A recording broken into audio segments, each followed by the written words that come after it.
scared anymore. Dan, here we are. Episode, to double check, number 30. Episode 30. Cue the fireworks, cue the sound. Everybody, longtime listeners will know, episode 30 was a long-time milestone of ours. It wasn't. But look at us. I remember episode 15 was the milestone that we... Yeah, or 1. Look at us. Every week Dan. is a milestone. Every week is a milestone. We've gone through another week. Exactly. How does it feel, Dan, knowing that 30 weeks ago is when we started talking about this bullshit? It feels kind of insane. It's like mapping a different type of time over actual time. Podcast time. Yeah. Although maybe the human experience is just different types of time lumped on top of each other. It's the podcaster's paradox. But no, it feels good to have made it this far. It's the most I've achieved in quite a long time. Oh, jeez. Yeah, look at that. Since we got to 20 episodes. I know.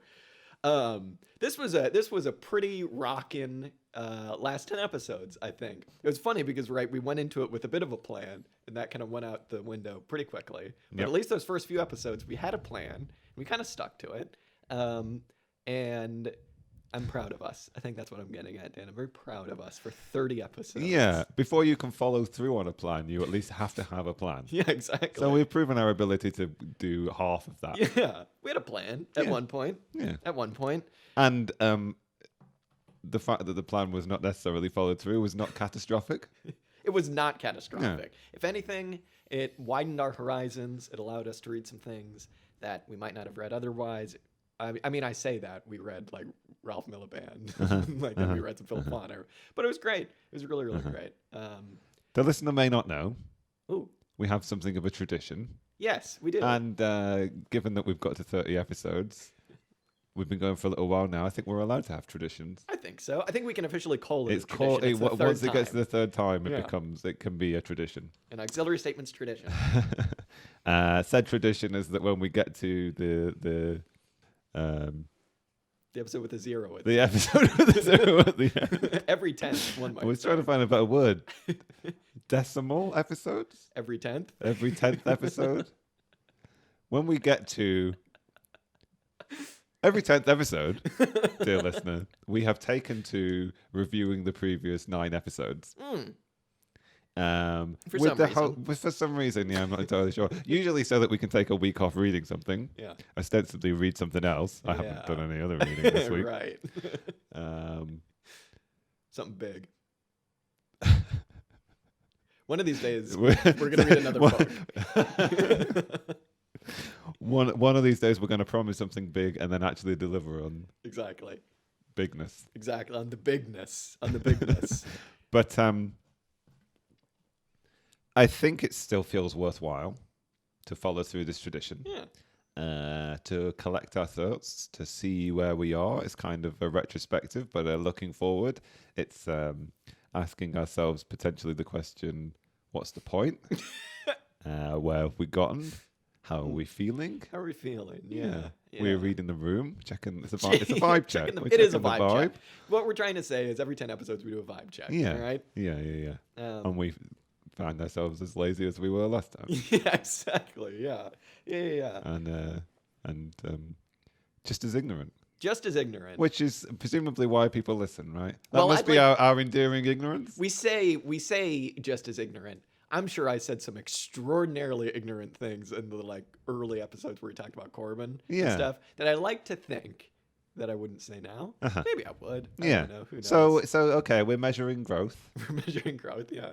To see if there is any. The podcast line. Yeah.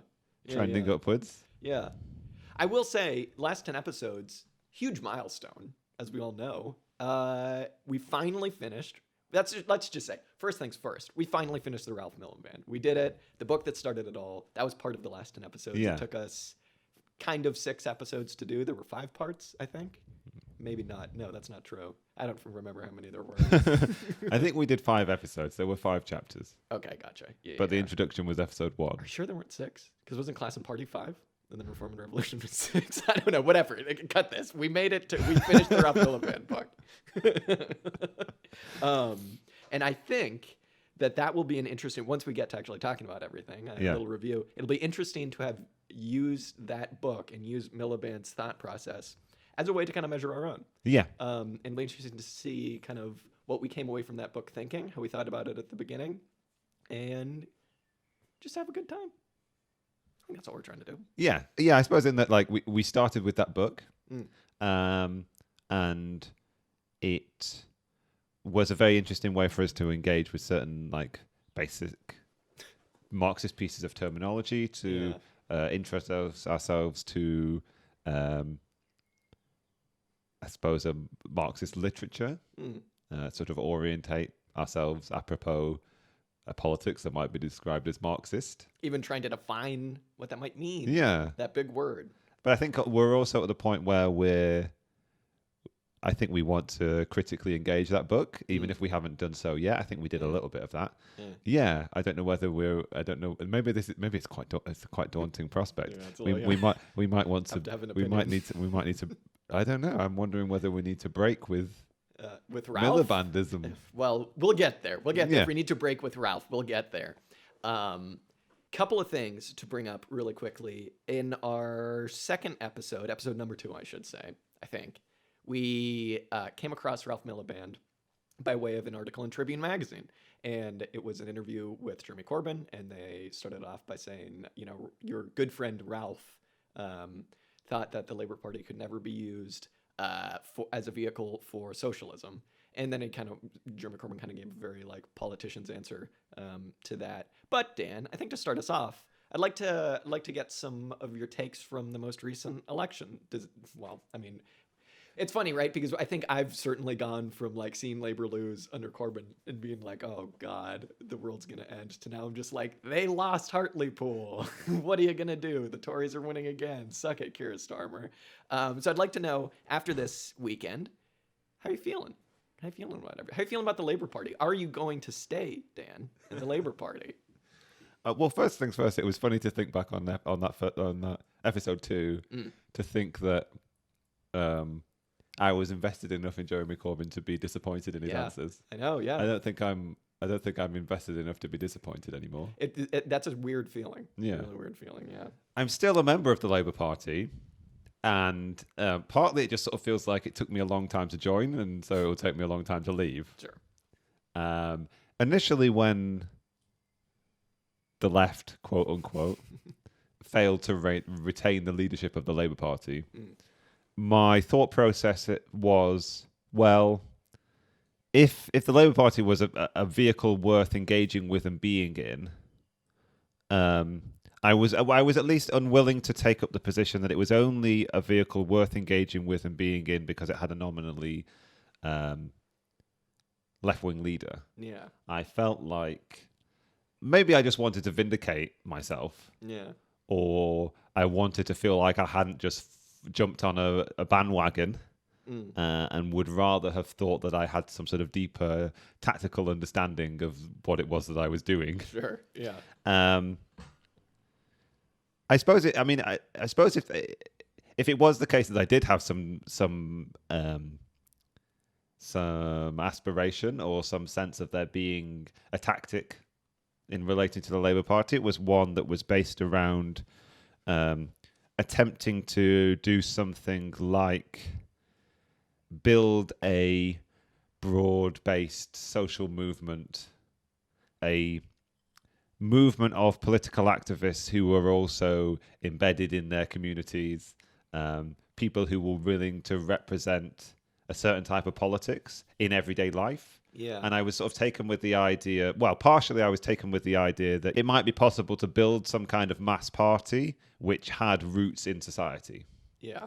Now, and I was sort of all, at the beginning of 2020, I was kind of up for trying to do that. Like, I knew some people in the Labour Party locally, we were sort of meeting together to work out what we might do to try and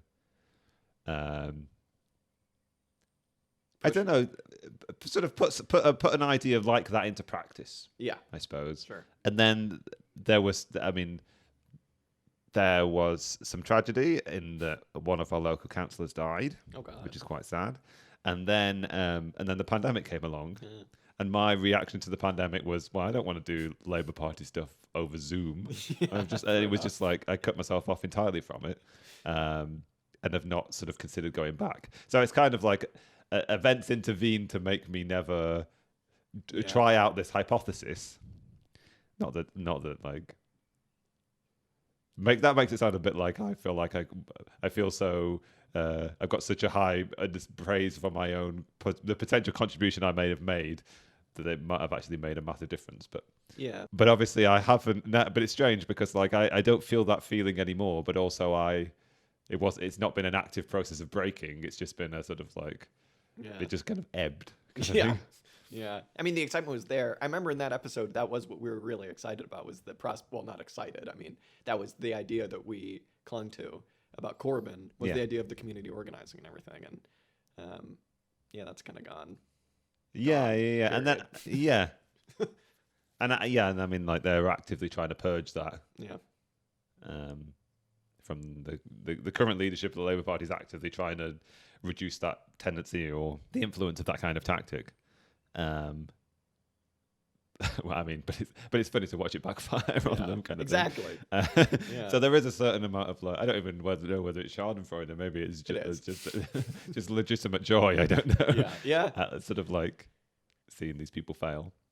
And I spoke, but I suppose the other aspect of my interaction with the Labour Party, which I've also been thinking about recently, is whether there was any policy program that was being put forward by the former left-wing leadership of the Labour Party that was in some way was progressive from a radical standpoint, I suppose. Yeah.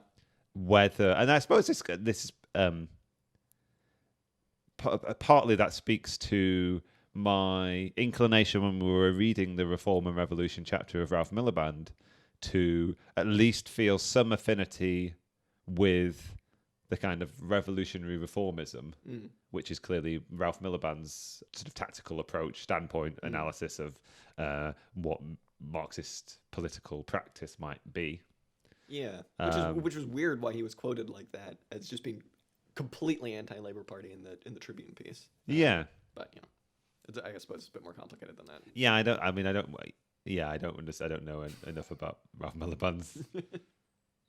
We haven't engaged enough with his position on the Labour Party to know, kind of thing. I mean, I got the impression when we did some extra reading for that episode, and so I'm thinking a long way back now, I got the impression that his inclination toward the Labour Party sort of went back and forth, kind of thing. Like sometimes he thought it was a useful vehicle, and sometimes he was willing to like jettison it or shed all connection. So I suppose in that sense, I stand in his shadow as being someone who's willing to vacillate between the two. Yeah, that's a good way to come down on it. Just like, we'll see. How am I feeling today? Yeah. What's going on? Yeah. But I was thinking before, we were just talking a little bit before, I was thinking about how to reflect on the sort of the visible, because I mean, I haven't done enough engagement with the Labour Party and its left on a grassroots level to know what it looks like. I mean, 18 months ago, when I had some kind of interaction with the ostensible left that was visible in Labour Party meetings or in Momentum meetings, I found the left to be kind of tactically inept and deranged in a lot of cases. No way. Which made it very hard to want to ally with them sometimes. And then, but as for, although I know that there are sort of committed Marxists in the Labour Party, whether it's a fool's errand, I suppose. What the theoretical underpinnings of their involvement, I'm not sure what they are. But I was also thinking about certain prominent, high-profile left-wing members of the Labour Party and how I would actually assess them, kind of thing. Where I would put them on a spectrum, whether I think of them, whether they're all really like closet or not so closet social reformers, whether they're all like really just heirs to Fabianism more than they are what you might identify as being right-wing Marxists. whether there's anybody in the Labour Party, high profile in the Labour Party, who might be described as somebody who was in the tradition of Edward Bernstein or something, somebody who was committed to, he was obviously committed to Marxism and also committed to a transformation of society from capitalism to socialism. I wonder whether that tendency exists at all in the Labour Party, or whether that tendency is so minute that it's inconsequential. The one person I always held out some kind of affinity or hope for was John McDonnell, but I don't know. Yeah. What else to say about the Labour Party? I mean, I'm sure the listeners know, right, but I'll say it anyway, I suppose. The Labour Party took a real drubbing in the most recent local elections. There were elections for local representation on a sort of county and city and town level. There were also elections to the various devolved administrations in the United Kingdom, whether that's the Scottish Parliament and the Welsh Assembly, or whether that's various mayoralties in certain towns. On the whole, and there was also one by-election for a member of Parliament, and on the whole, the Labour Party did atrociously. And subsequently, the the kind of veneer of professionalism around Keir Starmer that was already looked quite hollow to a lot of us really did slip, and he was revealed, I think, to be relatively powerless and quite impotent, even when it came to internal party control and discipline. I mean, obviously, he is lacking in any kind of policy agenda, any kind of vision or intention. But I feel like there's probably a lot of people who may well have been in a position that I have been in, which was having nominal support for Jeremy Corbyn and John McDonnell's leadership of the Labour Party, fallen into either despair or apathy apropos of the Labour Party in these sort of preceding, a year and 3 months or so since Keir Starmer took over, who now are imagining what a challenge to the current leadership might look like and where it would come from, and what the possibilities might be for that. And I'm wondering whether that might be a really unproductive thing that's happening in a lot of people's brains. How can the left take over the Labour Party again? But I don't know. I sort of found myself caught up in that excitement a little bit that seemed to be being expressed in some quarters. So yeah. I mean, I kind of don't really see a left really coming back in the Labour Party anytime soon. I don't know whether that's just because of a lot of the key players have just kind of gotten fed up and have just left, or it's pretty obvious now where the money involved in the Labour Party actually wants the policy to go. So I don't know. I'm ready to give up. I'm ready to give up on the Labour Party entirely, unless it's, like we were talking about during the local elections, unless it's, just like a nice local person running for a nice local office who seems cool. And it's just like, yeah, okay, cool. But other than that, on a national level, yeah, I'm pretty much ready to give up, I think. I think that this is kind of, it's pretty much just going to become Democrats in America. And I say that with the caveat that it is obvious that there are more actual labor ties in the Labor Party than there are obviously in the Democratic Party. But yeah, I'm ready to give up. Having said that, so I don't know. Maybe I'm just too pessimistic, but I don't see much changing, unless it does. And that's the other caveat, because it also could. So I don't know. We should definitely give some thought, not necessarily now, perhaps, not necessarily expressed on the podcast at all, but it's definitely worth thinking about what that change would actually be that would make it worthwhile again. Yeah. You would have to be pretty radical. Although, I mean, I don't know. Like, what was it under Corbynism? You know what I mean? That made the party that much different. Like, obviously now they've gotten rid of a bunch of people, and you know, et cetera, et cetera. But like under Corbyn, it was still the Labour Party, just with someone slightly, well, not slightly, someone more left than Keir at the top. So I don't know. At this point, I don't know. Entryism. What are you gonna do? I don't know. I'm kind of off it completely. Maybe I'll just say that. Yeah, no, I think that's probably good, and that's But probably. I also can't vote, so.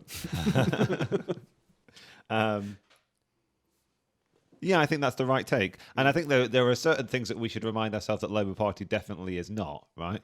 It's definitely not. I thought you were about to say a Labour Party.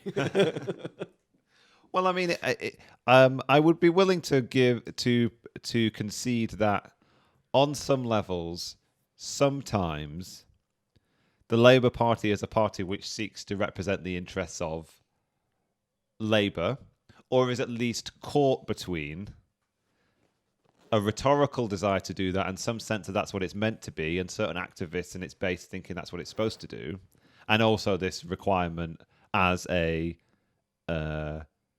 bourgeois political party whose aspiration, maybe not explicitly, but explicitly, is to manage the affairs of capitalism. Yeah. Even if it's not necessarily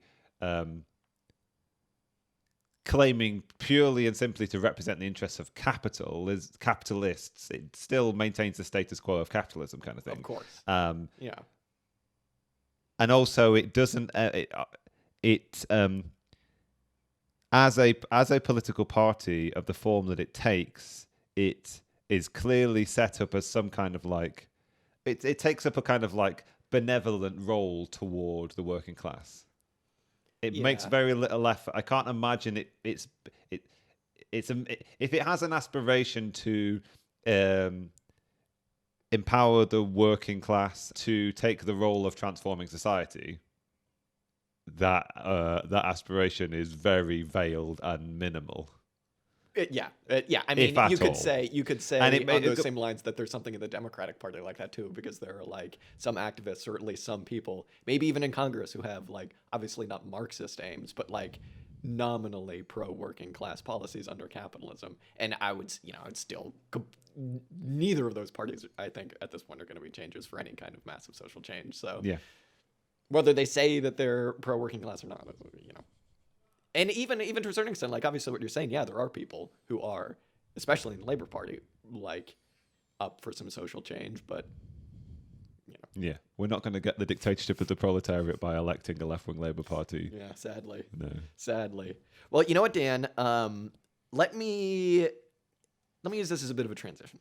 Unless you have any more scolding to do with the Labour Party, anything else to say? Which, by all means, if you do. I'm not sure I've done any scolding at all. Unless will have to let me know. Or some Labour Party official will have to tell me whether I'm still allowed to be in the Labour Party. That's the ultimate test, isn't it? Okay, Will I get last purged? thing. Are you going to stay in the Labour Party?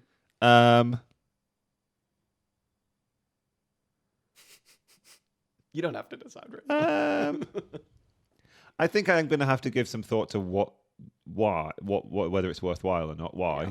I mean, the only thing that I get out of being in the Labour Party at the moment, I suppose, is the possibility of having a vote for a new leader. I mean, the likelihood of there being some kind of election for a new leader is more now than it was 2 weeks ago. Yeah. So maybe it's almost more worthwhile. Maybe wait a little while. Yeah, I guess what I need to work out is it worth? Am I only willing to be a member of a party where I agree with, at least nominally agree with, its flagship policies, or is there some tactical worth being in it, even if I vehemently disagree with its flagship policies and its leadership and the direction it's going, and the role it plays in society, blah blah blah blah blah. And do I feel like the 48 quid or whatever it is I give them a year, do I want to contribute even that minimal financial support to its operations? Yeah. I don't know. Yeah, I don't know. I'm done. I'm tired of talking about the Labour Party. Okay. Can we move on? Never again. Never again. Goddamn Labour Party. I would on that same note though, because we bought up our boy, Ralph Miliband, the patron saint. I realized... Fallen angel. Fallen angel, potentially fallen angel, indeed. I realized because we did our episode about a very short essay that Paul Maddock wrote, and we I think right before that, not right after that, we did our final episode on Ralph Miliband, and so we got two different views on vehicles for social change. The kind of council communism, more ultra lefty side, the more kind of let the workers do it themselves, rock and roll-y side, versus the like more reformist side. And I realized, Dan, that I kind of have a bit of a dissonance, I think, in the way that I think about socialism and communism, and et cetera. And I only just realized this past weekend. I think I have always been a little bit more drawn towards the kind of ultra-left spectrum, if we have to put it in that. And I think reading the Automatic Matic kind of put me in that mindset again a little bit more after reading some more kind of like more orthodoxy stuff. But I realized like there is a bit of a dissonance in the way that I think about like there can't be any kind of like militaristic, almost centralized top-down thing that's going to bring the workers to socialism, to communism. There's a dissonance between that and this idea of like there's going to need to be a class war at some point. And I only just realized that this past weekend. It's because I was listening to the song Class War, and I was like, well, what would that mean? Like, how can you have an ultra-left attitude towards organizing for the overthrow of capitalism, ideally, with the kind of like eventual let the workers, kind of just do it themselves attitude? How would you, like, how do you balance that? How do you balance those two things of like presumably some sort of like large organization that it would take to organize the masses to undertake this like monumental effort to overthrow capitalism, whatever that would look like, with kind of not wanting to steer the working class through some kind of like vanguard or anything like that. And I have no idea. I realized that I have this dissonance in my mind, and I was just kind of like, well, I'm not going to solve this anytime soon. But I think that's kind of the main thing that I've been left thinking about with these last 10 episodes is like trying to balance those ideas. And because like when I say class war, I don't necessarily mean like throw up the barricades, everybody, go get your goddamn guns. Like whatever form that will take, like there's going to be some kind of conflict. And I don't think any of us are like naive enough to think that it's just going to be at the ballot box, baby. We'll vote these people out. But yeah, I don't know. I was wondering if you had any takes on that, just because it's like, I suppose maybe it's the inherent naivete, if you will, of maybe like an ultra left tendency. But is it? Like, I don't know. I don't really know where I come down on that. Well, I guess first things first, my understanding about class conflict would be to say that class conflict is a permanent feature of capitalism. Sure. You're sort of in the class conflict whenever you're at work, whenever you're interacting with an authority which is a representative of the state in some way, or with the police, or at some sort of hot or cold level, like the conflict is ongoing. Yeah. I guess a more ultra left perspective would say that it's the natural ebb and flow of the class struggle, that it has high points and low points. Sure. And I suppose those high points and low points come about with, I guess, various different historical changes. Maybe the most significant one being the changes in the business cycle and the propensity of capitalism to fall into crisis. And I suppose the ultra left position is to say, well, it's at those moments that the working class will automatically realize the mission it is to fulfill in overthrowing capitalism. Exactly, yeah. And it's in those moments of greatest need for a certain amount of like revolutionary creativity that new forms of organization and new modes of structuring society come about. Well, yeah, but I think that's kind of exactly what I'm saying. It's like, it's not a matter of the like high and low points. Yeah. It's a matter of the highest point. Yeah. You know what I mean? It's like, it's the actual matter of the transition where anyone from like, petty bourgeoisie all the way up to like the biggest of the big, like they're not going to want this change to happen. Yeah. So like it's going to require some amount of organization, some amount of, Yeah. about. Yeah. The highest amount of Yeah. high organization and significant commitment and discipline and sacrifice. Yeah. Yeah, I think you and I are both feeling the same. We both reached the same impasse, I suppose. And it's quite well expressed in those episodes where we talked about reform and revolution with Miliband and council communism. Yeah. And the effort I made to reference the theory of history that we've learned about through reading Ellen Meakson's Wood. And I feel like throughout, and there's a bunch of episodes. Several of the Miliband episodes are about that kind of the distinction between the autonomous activity of the class and the, I guess, supplementary activity of organized revolutionaries. Whether those organized revolutionaries in the form of, well, I guess in the form of the party to some extent, but I guess it could be some other type of organization, whether they are part of the class or stand outside of it, whether they seek to aid and empower or to guide, lead, mislead, some collection of those things. I think I've sort of gotten this sort of brain worm kind of misunderstanding, which is to say that to make this strange distinction between there being some kind of automatic historical process that's playing out, this sense that this sense of kind of like operation of a teleology in history, which sometimes appears in certain brands of Marxism or certain lines of Marxist thought, which is to say that socialism is inevitable and the development of class consciousness amongst the working class and the movement from a class in itself to a class for itself are inevitable givens. And that sort of idea appears in Marxist ideology, I suppose, or Marxist political thinking from various periods of history. And it's how to reconcile that sense of a class being called to a great deed, the emancipation of the human race, and how you square that with persons who might have some theoretical commitment to the working classes taking up that role, even though the working class hasn't necessarily shown it at all times that that's their desire to do that kind of thing.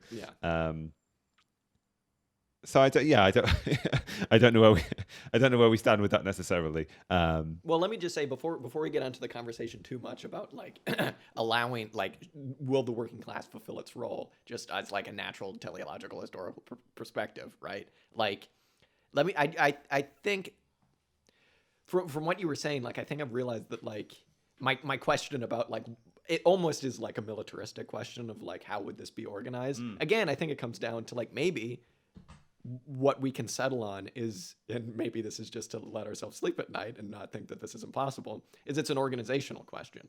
And so when it's easy for a lot of people to just say, well, it'll be an auxiliary branch of the party that will deal with all this stuff. The party will deal with it. And everything will report to the central committee, blah, blah, blah, blah, blah. But in order for any of these things to be possible, I think any of these theories, whether it's, Marxist centrist ideas or even like ultra left ideas, without a firm like organizational perspective, none of them are going to work at all. You're either going to wind up with the like ML Maoist idea of like the individual reports to his overseers and then the overseers reports to this person and then that person reports to the central committee and everybody's responsible to the central committee. Like without a like actually new frame of thinking about organization, hopefully with which we've seen that subject be broached with the Stafford Beer ideas that we were exposed to, not this past 10 episodes, but the 10 episodes before that, I think. without something like that, I don't know. Maybe that's just where I fall on it, because it's like, how do you organize some sort of military action as directed by the working class without it just becoming kind of like autocrat military dictatorship? Well, it's through these ideas, and I don't know. I'd be interested to read something if somebody has written about like how that could be organized under something similar to the VSM, where it's responsible.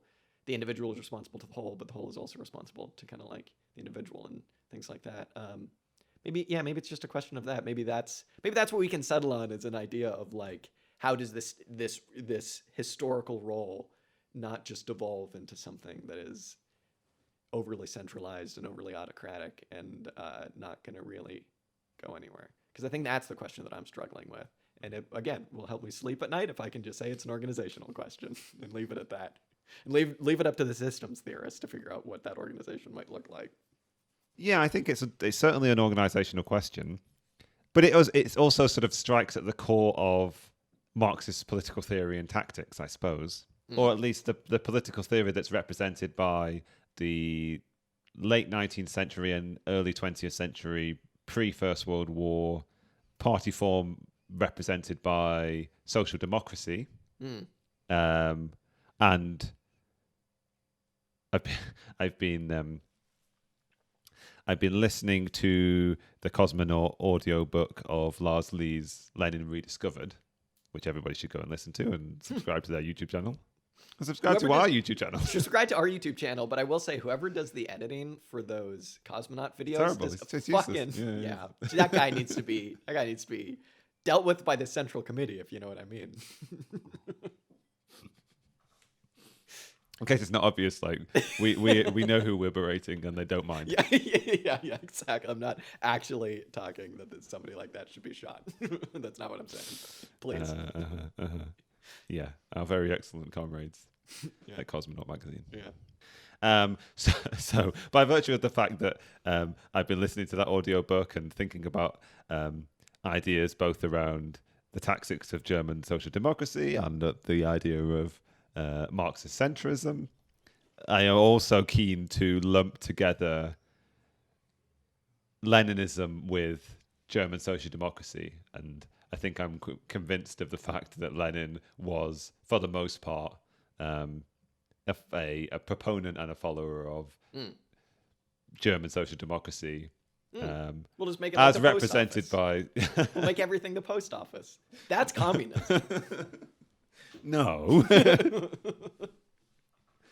But the point that I'm trying to make was the central tenet of that period of the history of Marxism was that it was only by empowering the working class to follow through in its historic mission of emancipating all of humanity. It's only by empowering the working class to become, empowering them to foster the new society, I suppose. That a transformation from capitalism to socialism is even possible. Sure. That is to say that it's not. You are right to say that it is a tactical question. How do you prevent a party from as Miliband would have said, like supplementing itself for the class? But it's not just a matter of the desire to organize your party in that manner. But I feel like socialist parties can only but wish to organize their party in such a way as they prevent some kind of top-down control and subversion of an otherwise revolutionary process guided by the creativity of the working class, I suppose. I mean, you'd hope. One would hope. One would hope. I don't know what kind of answer that is. We figured it out. Next question. We solved it. Yeah.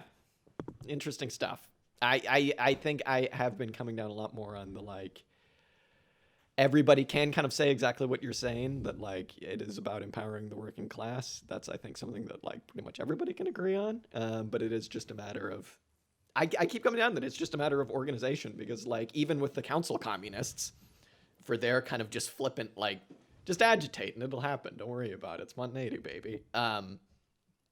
or like even like the Leninists, it does come down to an organizational question, and the lack Yeah. of one, or Yeah. the like ultra organizational stuff. You almost So, feel like it's more, at least it is an active question for the Leninists and the Social Democrats. exactly. Yeah. Like, I almost feel like there's more danger in an ultra-left perspective because you're not minded toward the dangers, potentially. You might think yourself so virtuous that you're not going to interfere, but I don't know. I can imagine someone with that mentality and that outlook almost being more likely to become frustrated with the failings of, or perceived failings of, the working class.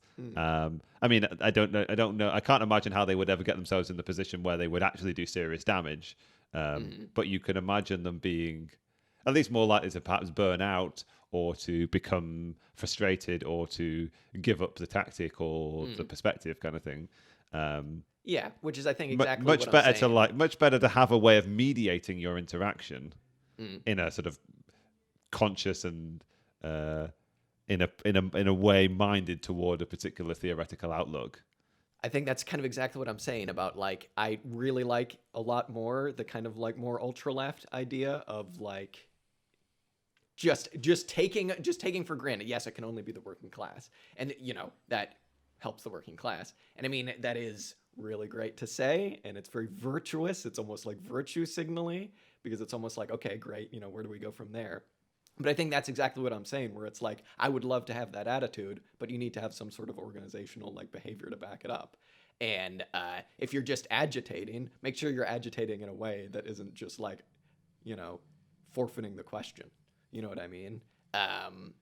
Because it's like the danger there is nothing happening at all. You know what I mean? The danger of not doing that. So, yeah. I think that's kind of what I mean when I say like it's an organizational question, because it's not one where you can forfeit the question, but it's also not one where you can go, trust me, I know what we need to do. Let's have a central committee and we'll just sort it out. Don't worry about it. One that's much too centralized, I would say. I mean, something that's just occurred to me now is the greatest threat really in this sort of arena is the threat of becoming a sect.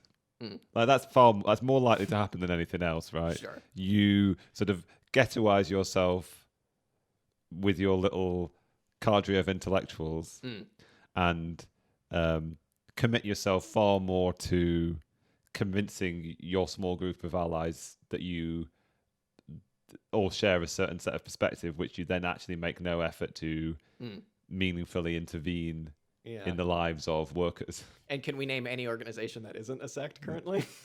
So, I don't know. Unless you want to talk. I mean, there are probably some that are minded toward, would like to build a movement that wasn't sect-like. I'm sure that's all of them. I would imagine none of them want to be a sect. I don't know. There are certainly some groups who are more committed to unity than others. Absolutely. I'm sure that's very true. But yeah, when the rubber meets the road, you know what I mean? Are you just kind of talking to a room of people who kind of think the exact same way? Yeah. Well, I feel like in my description of a sect, I've just described this podcast. Well, at least we're not a political party. Yeah. Well, yeah. Anything I like when I was going through these episodes, I did definitely group the Miliband and the Council of Communist ones together as kind of like definitely not a coherent train of thought, obviously, but one that was dealing with similar questions, albeit in very different ways. Yeah, and also sort of, I felt like it sparked some soul searching, which you, the listener, has just kind of heard some of that soul searching groping around kind of thing. Exactly. I felt after we did the Miliband episode, I felt a bit conscious that I had come down on the side of commitment to Miliband sort of revolutionary reformism, and you had instinctively sought more affinity with a sort of revolutionary position. That's not to say that I'm a reformer and you're a revolutionary, but afterwards I was doing a lot of thinking, like, why is that the case, kind of thing. Yeah, and it stems from the things that I've been talking about, like history with the Labour Party, or history with thinking about these questions of political organisation, I suppose. Yeah. Hopefully we'll solve it in the next 10. We'll figure it out. I don't promise anything. But yeah, like I was saying, I think those two I definitely kind of grouped together. And I mean, there was the obvious kind of like grouping at the beginning of the ecology, which was started off with Bookchin, which is a very bold move to start off those 10 episodes with, which rocked. I loved the Bookchin. Bookchin was great. We went into the John Bellamy Foster, also to talk about that a little bit more. We went to the idea of metabolic rift, which was very fun. Of course, we've gone this far without mentioning the fantastic hangout session we had with the Purple's Almanac guys. That rocked. Thanks again, you guys, for coming on. We talked all about anxieties. We talked about capitalism collapsing and what we're all going to do when that inevitably happens. And then to round the ecology out, I guess, we talked about the levelers, the true levelers, I should say, not the levelers. And that kind of gave us like a little bit more of a history angle in the whole ecology issue and the whole kind of where did this whole class conflict under capitalism thing come from. Which I kind of appreciated that as a bridge into kind of the, I forget exactly what came after that. I think Miliband was, I should have really written this down. I think Miliband was maybe before that, and then we went into some more non-ecology stuff. But yeah, served as a good bridge. And I think the one thing that I came away from that little series thinking was I had a conversation the other day in my head, as I often do, where I was trying to solve... Where the best conversations happen. Exactly. Where I was trying Other than on this podcast. Other than that. Exactly. The podcast in my brain, where I was trying to solve baseball, Dan. I was trying to figure out what would make baseball better. Because, very briefly, we've had this whole thing You told me here. it was the best sport. It is the best sport, but it's the best sport. It could still be better. But I'm talking specifically about the Major League Baseball and how we can make that better. And we recently had a thing over here in this country, the UK, about the Super League, blah, blah, blah, blah, blah. And I realized that in America, no one would ever take to the streets to protest like a massive change like that. And I was like, oh, I wonder why that is. And I came to the conclusion that it's because our sports leagues are already super leagues, right?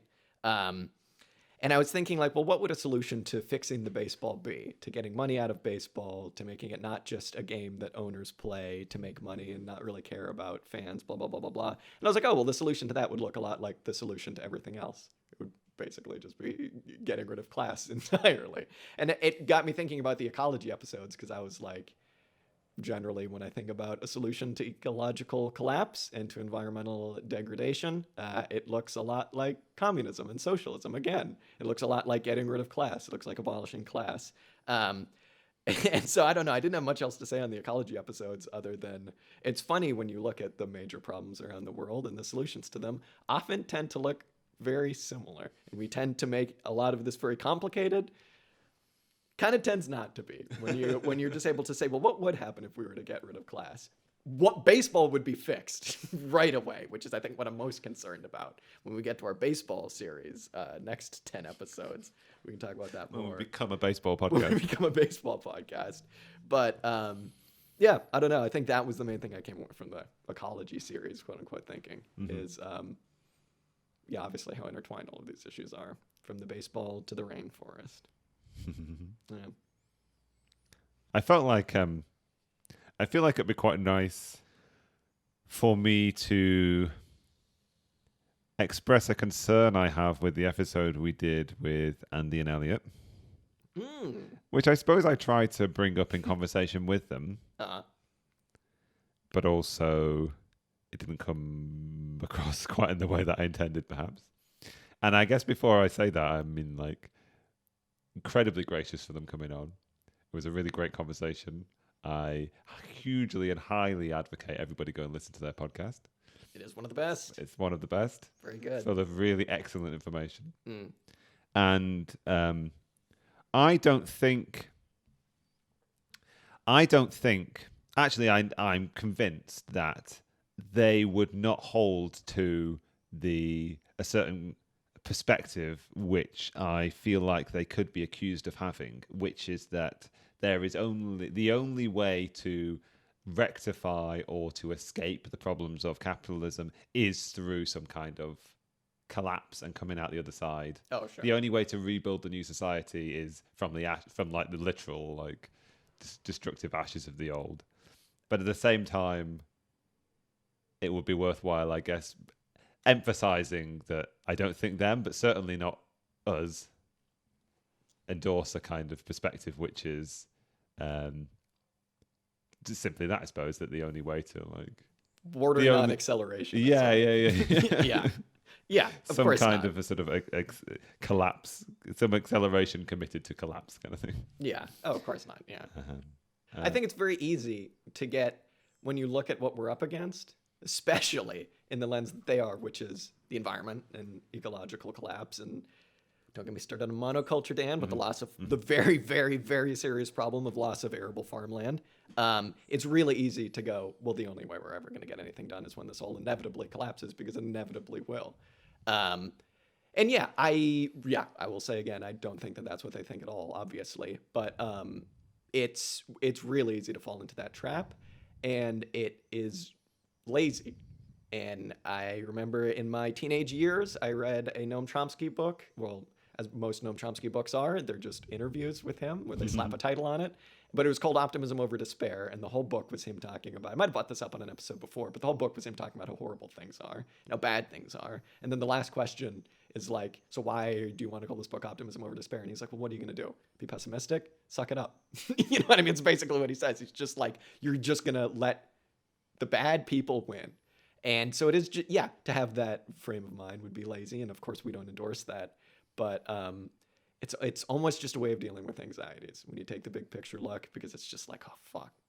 We're up against some shit. We're up against some bad stuff. And it almost seems impossible, so, yeah. Yeah, and you see despair creeping in a lot of places, right? I mean, like, I feel like, the kind of like... at the irony, Stalinism is kind of like is another version of this despair, right? Imagine, I don't know. Good point. That's a good just point. Like imagining or advocating for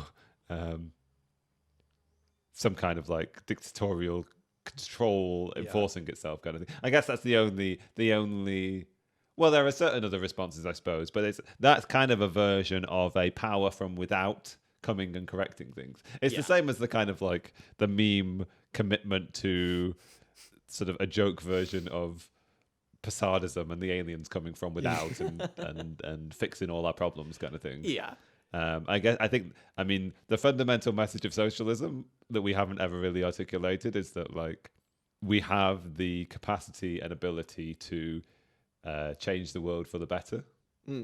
Socialism is a good news message. Yeah. Exactly. And carry that message. Yeah. Carry that faith. Yeah. And I don't think there's any harm in considering it a kind of like a religious calling.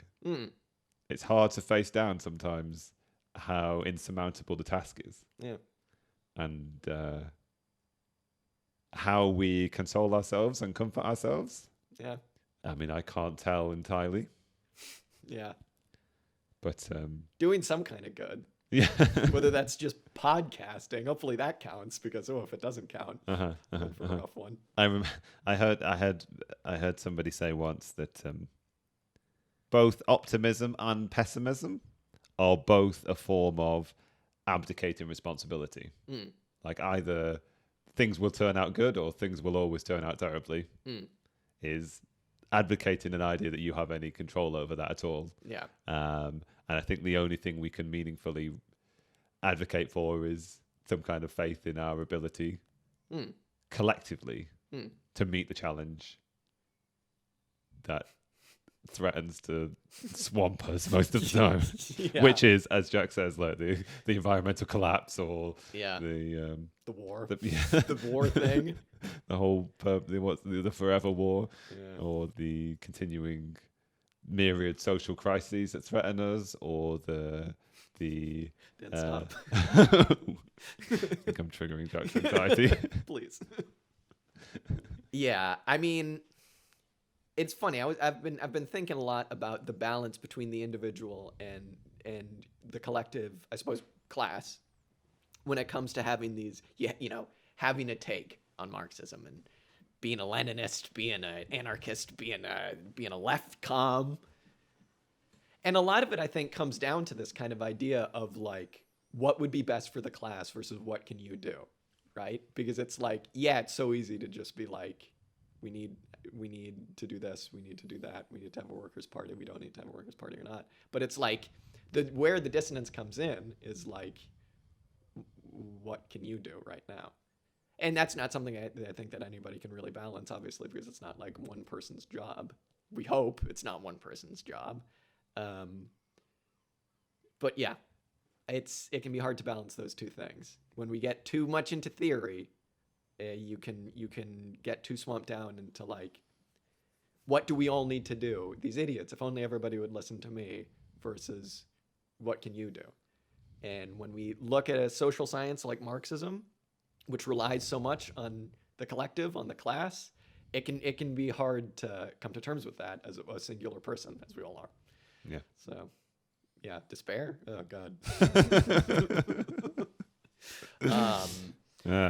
Grow plants. I think that's what we settled on, is just grow some plants and you'll be fine. Grow some broad beans. You'll be okay. It'll get rid of your anxiety. Grow some plants and give them names. Exactly. I like that. My potatoes are doing great, I will say, folks. If you were worried, if you're waiting on an update, they're doing great now.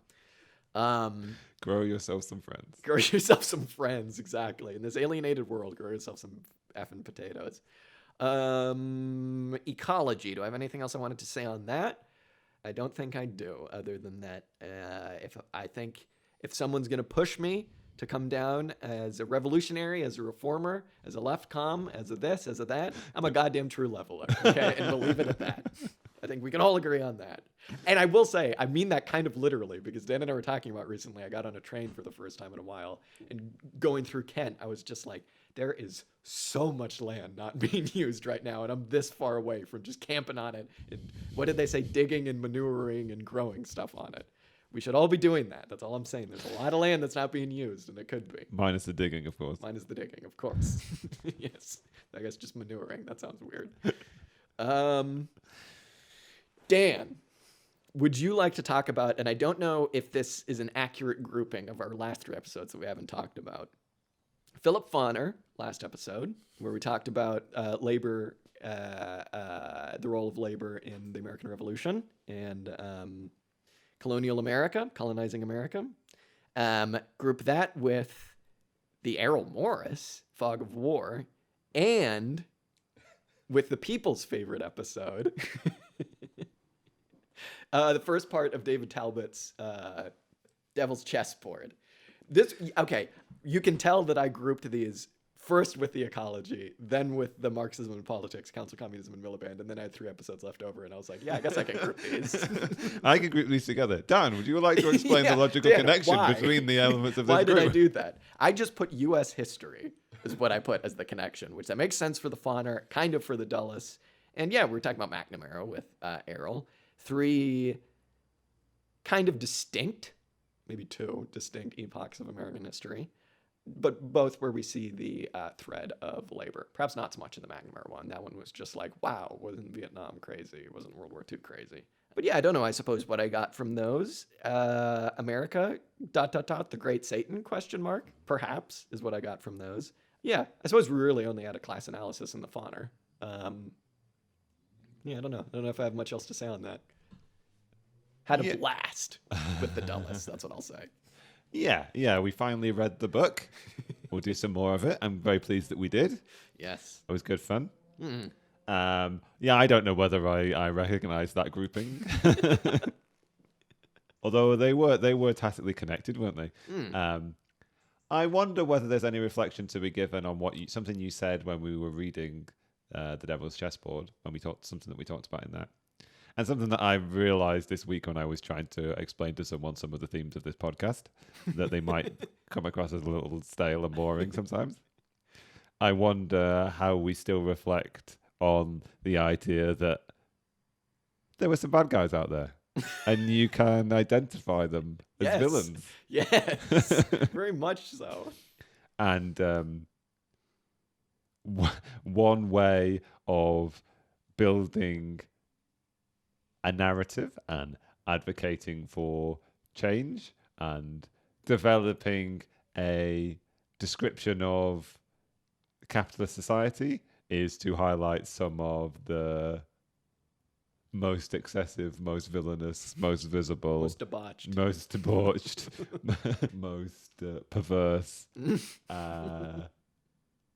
instantiations of its wickedness, I suppose.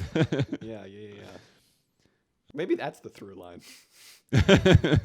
I guess we do run the risk on this podcast of academicizing things to the point where some of the kind of like visceralness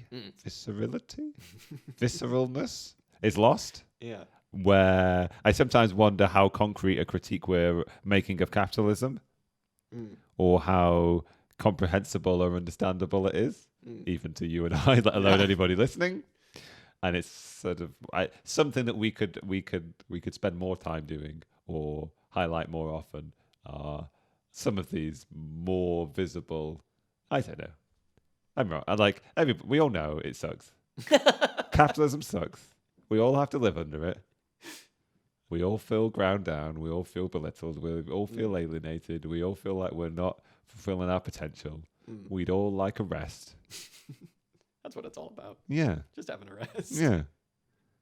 Yeah, I suppose maybe just to clarify a bit on what I was saying there when we were talking about the dullists, you're definitely right, because it's like about academicizing stuff. Because again, I mean, I've said this before, but no matter where you are on the Marxist spectrum, it is about getting more people to realize, it sucks, but what is it? It's capitalism. It's production for profit. It's all of this. It's not, a couple bad guys. It's not.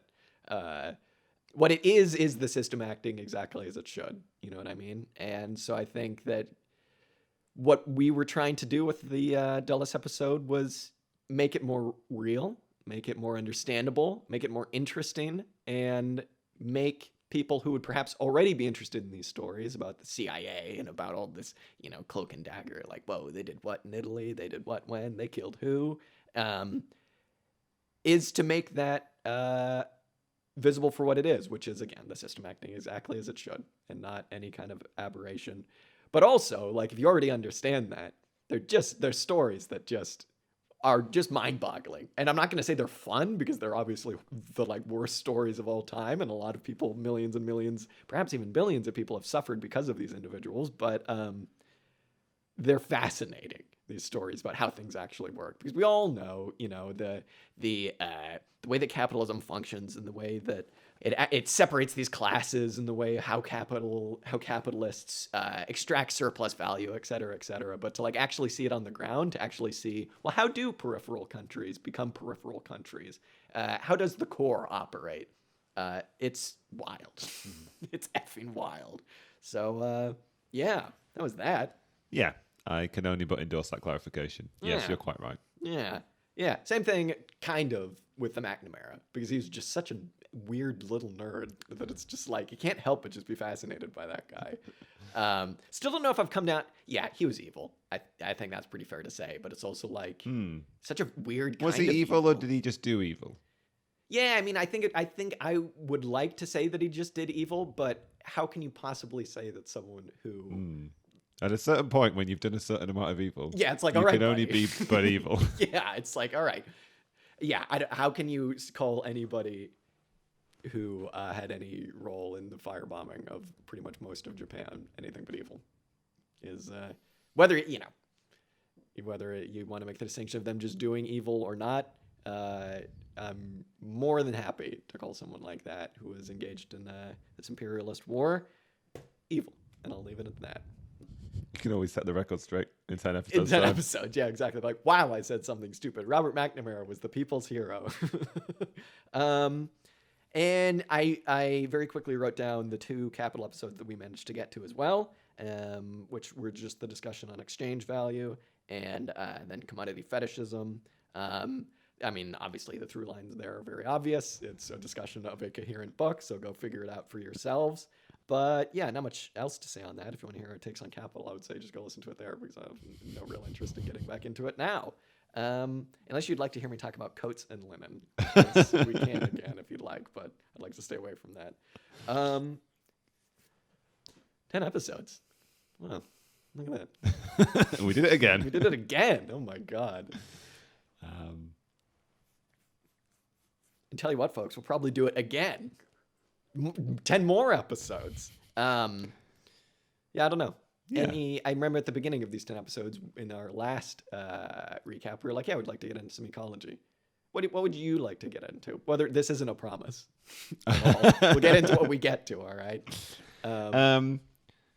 I'd like to settle some of these tactical and ideological questions.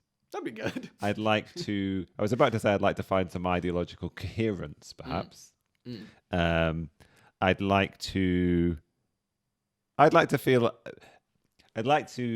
use the educational experience that is doing this podcast to put myself in a position where I can better advocate for a consistent position.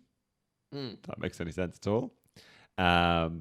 What I'd like to get into is some of the stuff that we've been referencing today. The Marxist center tendencies, or the strategy of Marxist centrism, I suppose. The question of what kind of movement and what kind of party to build, and ways of analyzing some of those tactical questions.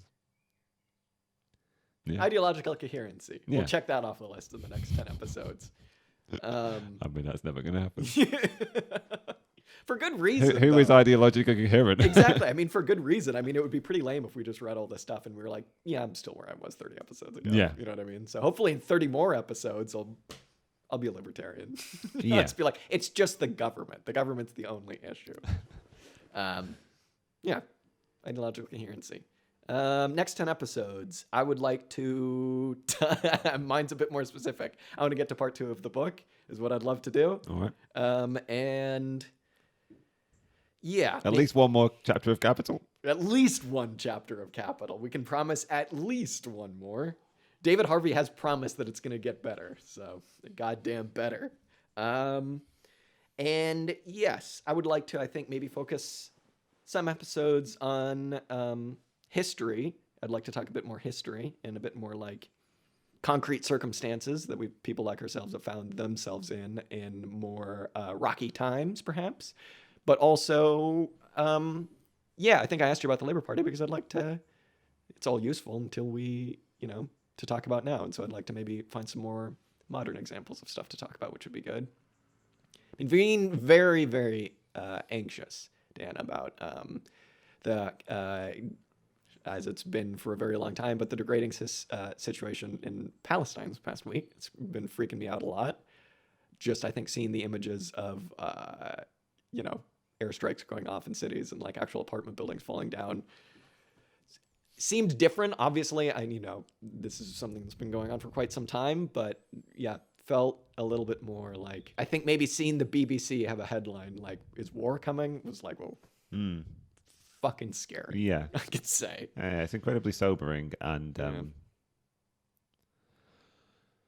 I can only but empathize, I suppose, with the sense of, with the degree of abuse, with the sense of powerlessness, with the distress and the outrage. And for what it's worth, offer unconditional solidarity. Yeah. But yeah, of all the sobering things going on at the moment, it's not the Labour Party defeating Hartlepool that stands anywhere near the top of the list. Exactly. I think the thing that makes me feel the most powerless is I feel so bad so much of the time, where if I was from any other part of the world other than like West Coast America, I'd be so fucking mad with the American proletariat. You know what I mean? And I feel so bad about that. I don't know what else to say other than just like, I'm sorry. Because it's like, who's behind all of the shit in the world? Obviously, it's America. And it's like, it's American capitalism. And I can only say I'm sorry. You know what I mean? For the revolution not coming in America anytime soon, and the American working class being whimpering mess. I don't know what else to say. I feel bad, folks. I feel bad. I can speak from the much more privileged position of hailing from a country that's never had any ill effect in the world. Uh-oh. No, obviously. Yeah. Joking. Don't blame me, Dan. I'm sorry. I've done my best. I have a podcast. What more do you want me to do? Should we end on a high note? I would like that. That was more of a demand. Dan, please end on a high note. What can we end on a high note about? We potentially have some cool interviews coming up, so stay tuned. If some of them can be pulled off, it would rock. So hopefully they will be. Not going to say any more on that because they might not. So I'd like to do more of that. Yeah. More talking to people. More talking to people. Yeah. Less talking to each other. Yeah, exactly. Oh, God. Yeah, I don't know. So we've looked forward to a new set of episodes. Hang on. It was recently my birthday, dear listeners, and a very good friend got me a very good book. The book is quotations from Chairman Mao. It fits perfectly in my pocket. I read it through all 300 pages of it every single day. And I came across, this is kind of what triggered my dissonance of the class war versus my affinity with the ultra left, which is, I read this quote, which is from The Role of the Chinese Communist Party in the National War, October 1938. Quote from Mao. And I thought this was very funny because I'll be honest, I don't really know much about Chinese communism. I don't really know much about that period of history. I don't know much about Mao at all. But it's funny because I was reading this and Mao says, we must affirm anew the discipline of the party. Namely, 1, the individual is subordinate to the organization. 2, the minority is subordinate to the majority. 3, the lower level is subordinate to the higher level. And 4, entire membership is subordinate to the central committee. And as, again, someone who doesn't really know anything about Chinese communism, I just laughed about that because I was like, boy, that's not how I would vibe with any kind of communist party being organized. I was just like, oh boy, I hate that. Yeah, somebody give that man a copy of Browning of the Firm quickly. Yeah, exactly. I was just like, yeesh. Yeah. Good book, though. There's some great stuff in here about grain, and I love talking about grain. You know what I'd like to do, Dan, in the next 10 episodes, and this has nothing to do with the podcast, is grow some grain. I think that'd be cool. Uh-huh. Make some bread. Yeah. I'd need a mill of some sort. Yeah, we need to, growing some staple crops that one could actually live on. Yeah. Yeah. I wonder how many plants you need to have one loaf of bread. Imagine. I've often wondered that actually, like the amount of food that you actually get from one. Yeah. What is it like What's one grain? One grain. One grain plant. One wheat plant. One shaft of wheat. Is that what it's called? One bushel. One bushel. Yes. But for how many yards of linen is one bushel Oh my of God. I've refused to even touch linen since we've started reading Capital. All right, so I've come down 10 episodes. I'm back to being a Maoist. That's what I can settle on. Time is a flat circle. Time is a flat circle. Yeah, absolutely. Jesus, the one thing we can all count on: Jack being a Maoist. All right. Well, yeah, I don't know. I don't want to belabor this episode anymore. Do you have anything else you'd like to say on that? No, not really. Not really. Good podcasting. Good podcasting, folks. Who said that? Thanks, guys. Yes, that's about it. I'm trying to think if there's any housekeeping or anything we need to talk about. If you aren't already, as Dan said, subscribe to the YouTube channel. Please do that because I'd like to get to 100 subscribers. Dan wants to get to 100. Yeah. That would be good. Yeah. If we got to 100, I tentatively don't promise to try and do something with that platform that isn't just put the podcast there. That would be awesome. That'd be really, really cool. I would really quite like to make more videos for YouTube. I don't know what they would be. Yeah. But it would be fun. It would be fun. You know how, I don't know, if you get to 1 million subscribers, they give you a silver thing or whatever. Yeah. When you get to 100, they give you a Play-Doh play button. It's just made of clay. They're well done. Somebody's drawn the YouTube play button onto a Post-it note. Yeah, exactly. Signed Bob YouTube. But yes, YouTube channel. That's where we post our full unedited actual videos of us interviewing people. So in the next 10 episodes, hopefully we'll be interviewing some more people and you'll see our beautiful faces up there once again. And yes, hopefully we'll be posting some more stuff. Cool stuff like the Stafford beer thing. No promises there. Hopefully we'll get to that soon. All right, Dan. Well, if there's nothing else, congratulations to us on another 10 episodes. Here's to another 10 more. I have a drink. I should be filling it up. Cheers. And I guess we'll just see you next time. My name's been Jack. What a fun show. My name has been Dan. Fare thee well, everyone. Thank you so much for listening. It's my continued astonishment, but my continued joy. Yeah, and appreciation. Yes. We don't appreciate the listener enough. It's true. It's true. It's true. Yeah.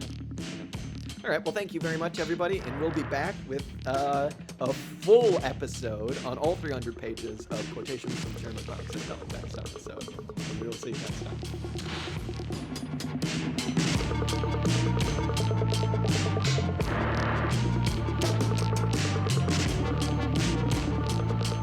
The music you heard this episode was Music to Kill Bad People To by King Gizzard and the Lizard Wizard.